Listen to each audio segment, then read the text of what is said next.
Hello guys, அன்றைக்கி சாயங்காலம் மொட்டை மாடியில் போய் காற்று வாங்கிட்டு இருந்தேன். அப்போது இந்த மாங்காய் மரத்தை பார்த்தோன்னே ஒன்று ஞாபகம் வந்துச்சு. நம்மளோட மீனை ட்ரீட்மெண்ட்டில் வச்சு 2 நாள் ஆச்சு. அது இப்போ எப்படி இருக்குன்னு பார்க்கலான்னு சொல்லிட்டு நானும் கீழே போயிட்டேன். நேற்று வீடியோ போய் பாருங்கள், அப்போ தான் உங்களுக்கு புரியும். இந்த மாதிரி ஒரு மூடி போட்டு தான் மூடி வச்சுருந்தேன், மீன் வெளியே குதிச்சிடக்கூடாதுன்னு சொல்லிட்டு. இப்போ திறந்து பார்த்தேன், தண்ணி ஃபுல்லாக மஞ்சள் ஆகிடுச்சு. டேப்லெட் வந்து கரைஞ்சதுனால மீன் எங்கடா காணான்னு பார்த்தா அந்த மோட்டருக்கு பின்னாடி இருந்துச்சு மீன்.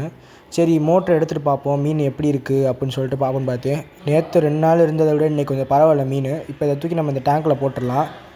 கைஸ், நம்ம 30 சப்ஸ்கிரைபர் ரீச் பண்ணிட்டோம். அதுக்குள்ளே நீங்கள் தான் காரணம். இன்னும் நிறைய வீடியோஸ் நம்ம போடுவோம், அதுக்கும் சப்போர்ட் பண்ணுங்கள். புதுசாக பார்க்குறவங்க மறக்காமல் சப்ஸ்கிரைப் பண்ணிட்டு பாருங்கள்.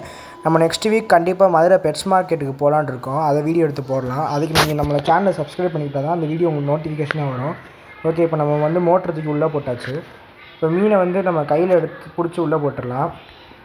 இப்போ வந்து நம்ம மீனை பிடிச்சி உள்ளே போட்டுடலாம். நேற்று இருந்த கலரோட மீனோட கலர் இப்போ பாருங்கள், ரொம்பவே நல்லா இருக்குது கலர். இப்போ ஸ்ட்ரெஸ்ஸெல்லாம் குறைஞ்சிச்சுன்னு நினைக்கிறேன். இப்போ நம்ம வந்து மீனை வந்து உள்ளே விட்டுடலாம். இப்போ விட்டுருக்கோம், கொஞ்சம் நேரம் கழித்து நம்ம பார்க்கலாம் மீன் எப்படி இருக்குன்னு. இப்போ புதுசாக விட்டோன்னே கொஞ்சம் அப்படி தான் இருக்கும் மீன். கொஞ்சம் நேரம் கழித்து நம்ம பார்க்கலாம் மீன் எப்படி ஸ்விம் பண்ணுதா இல்லை அதே மாதிரி தான் இருக்குதான்னு. இப்போ வந்து நான் கொஞ்சம் நேரம் கழித்து வீடியோ எடுத்திருக்கேன். இப்போ பாருங்கள், மீன் வந்து சூப்பராகவே ஆகிடுச்சு. கைஸ், நீங்கள் நிறைய பேர் சொல்லியிருந்தீங்க ப்ரோ காப்பாற்றிங்கன்னு. நீங்கள் சொன்னதுக்காண்டி ரொம்ப தேங்க்ஸ் ப்ரோ.